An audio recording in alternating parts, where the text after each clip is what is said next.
Hi, എല്ലാവർക്കും നമസ്തേ. ഞാൻ സിന്ധു സതീശൻ. കേന്ദ്ര ബജറ്റിൽ കേന്ദ്രം കേരളത്തിന് നൽകിയത് കടലാമയും കടലാമയുടെ മുട്ടകളുമാണ് എന്നാണ് 2 ദിവസമായിട്ട് സമൂഹ മാധ്യമങ്ങളിൽ ട്രോളോട് ട്രോളാണ്.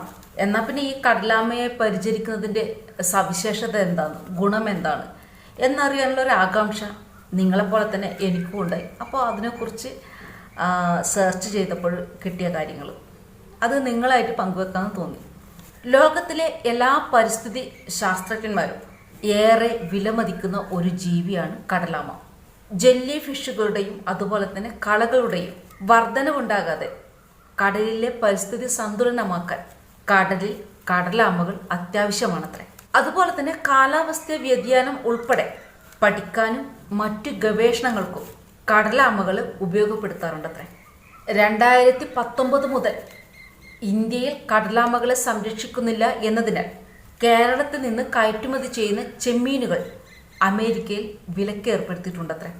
കടലാമ സംരക്ഷണ കേന്ദ്രം വരുന്നതോടും കൂടി ചെമ്മീൻ കയറ്റുമതിയിൽ വികസിത രാജ്യങ്ങൾ കാണിക്കുന്ന വിമുഖത മാറിക്കിട്ടുമെന്നാണ് വിശ്വാസം. കൂടാതെ നമ്മുടെ കേരളത്തിലേക്ക് വിദേശ നാണ്യം എത്തിക്കുകയും ചെയ്യുമെന്ന് പഠന റിപ്പോർട്ട്.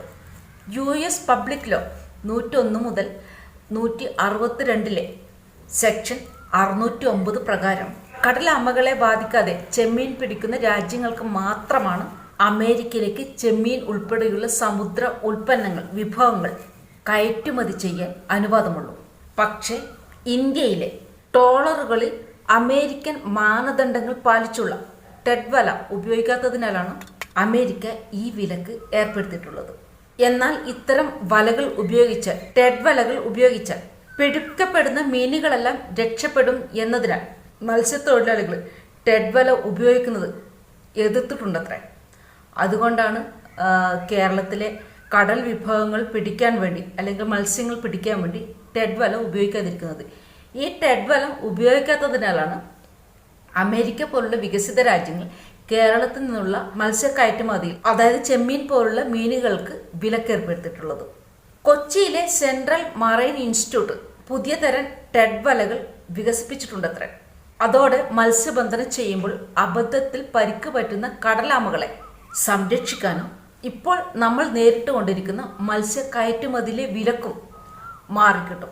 അമേരിക്കയുടെ മത്സ്യ കയറ്റുമതി നിരോധനത്തെ തുടർന്ന് നമ്മുടെ ഭാരതത്തിന് പ്രതിവർഷം ഏകദേശം 4500 കോടിയുടെ നഷ്ടമാണത്രേ നേരിട്ടുകൊണ്ടിരിക്കുന്നത്. ടെഡ് വലകൾ ഉപയോഗിക്കുന്നത് വഴി ഈ കടലാമകൾ വലയിൽ കൊടുക്കുന്നത് ഏകദേശം 75% കുറയുമെന്നും ചെമ്മീൻ ലഭ്യതയിൽ ഏകദേശം 25% കുറവ് മാത്രമേ വരികയുള്ളൂ എന്നുമാണ് പഠന റിപ്പോർട്ട് അല്ലെങ്കിൽ വിലയിരുത്തൽ. ലോകത്തിൽ ഏകദേശം 7 തരം കടലാമകളെയാണ് ഇതുവരെ കണ്ടെത്തിയിട്ടുള്ളത്. Leatherback, loggerhead, hawksbill, olive ridley, green, flatback, Kemp's എന്നിവയാണ് ആ 7 തരം കടലാമകൾ. ഇതിൽ ഒലീവ് റിഡ്ലിയാണ് നമ്മുടെ കേരളത്തിലെ സമുദ്രത്തിൽ കണ്ടുവരുന്ന കടലാമ. വർഷത്തിൽ ഏതാനും മാസങ്ങൾ മാത്രം കരയിലെത്തുന്ന കടലാമകൾ മണൽ തീരങ്ങളിൽ കുഴിയുണ്ടാക്കി അതിൽ ഏകദേശം 80 മുതൽ 120 വരെ മുട്ടകൾ ഇടാറുണ്ടത്രേ.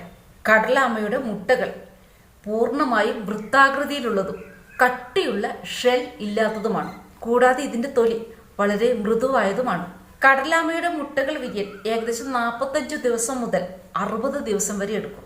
കൂടുതൽ ചൂടുള്ള മണൽ പ്രദേശങ്ങളിൽ വിരിയുന്ന മുട്ടകൾ അത് പെൺ കടലാമകളും അതുപോലെ തന്നെ തണുത്ത മണലിൽ വിരിയുന്ന മുട്ടകളെല്ലാം ആൺ കടലാമകളുമായിരിക്കും. കേരളത്തിലെ കടൽ തീരപ്രദേശങ്ങളിലാണ് കടലാമ സംരക്ഷണ കേന്ദ്രം ആരംഭിക്കാൻ തീരുമാനിച്ചിരിക്കുന്നത്. കൊല്ലം, തിരുവനന്തപുരം, കോഴിക്കോട്, കാസർഗോഡ് എന്നിവിടങ്ങളിലാണ് കടലാമ സംരക്ഷണ കേന്ദ്രം സ്ഥാപിക്കാൻ തീരുമാനിച്ചിരിക്കുന്നത്. ഇതോടെ കടലാമ സംരക്ഷണ കേന്ദ്രം ആരംഭിക്കുന്നതോടുകൂടി അല്ലെങ്കിൽ സ്ഥാപിക്കുന്നതോടുകൂടി കടൽ വിഭവങ്ങളിലുള്ള കയറ്റുമതിയിൽ വൻ വർധനവുണ്ടാകുമെന്നും അത് നമ്മുടെ രാജ്യത്തിനും നമ്മുടെ സംസ്ഥാനത്തിനും സാമ്പത്തികമായി നല്ല പുരോഗതി കൈവരിക്കാൻ കഴിയുമെന്നും വിദഗ്ധർ ചൂണ്ടിക്കാട്ടുന്നു. സത്യത്തിൽ കേന്ദ്ര ബജറ്റിൽ കടലാമയും കടലാമയുടെ മുട്ടകളുമാണ് കേരളത്തിൽ തന്നു എന്ന് പറഞ്ഞ് വിലപിക്കുന്നവരോട് അത് സംരക്ഷിക്കപ്പെടുമ്പോൾ കടലാമയും കടലാമയുടെ മുട്ടകളും സംരക്ഷിക്കപ്പെടുമ്പോൾ ഒരുപാട് വ്യാപാര സാധ്യതയും വിരിയുന്നു. എന്തായാലും സമൂഹ മാധ്യമങ്ങളിൽ കൂടി കടലാമയും കടലാമയുടെ മുട്ടകളും മാത്രമാണ് കേരളത്തിന് കേന്ദ്ര ബജറ്റിൽ നൽകിയതെന്ന് പറഞ്ഞ് വിലപിക്കുമ്പോൾ ഈ ഒരു കാര്യം കൂടി മനസ്സിലാക്കുക. കടലാമയും കടലാമയുടെ മുട്ടകളും കടലാമയെ സംരക്ഷിക്കുന്ന സംരക്ഷണ കേന്ദ്രവും പുതിയൊരു സാധ്യത തന്നെയാണ് കേരളത്തിന് നൽകുന്നത്. മറ്റൊരു നല്ലൊരു വീഡിയോ ഇടുമ്പോൾ എല്ലാവർക്കും ജയ് ഹിന്ദ്.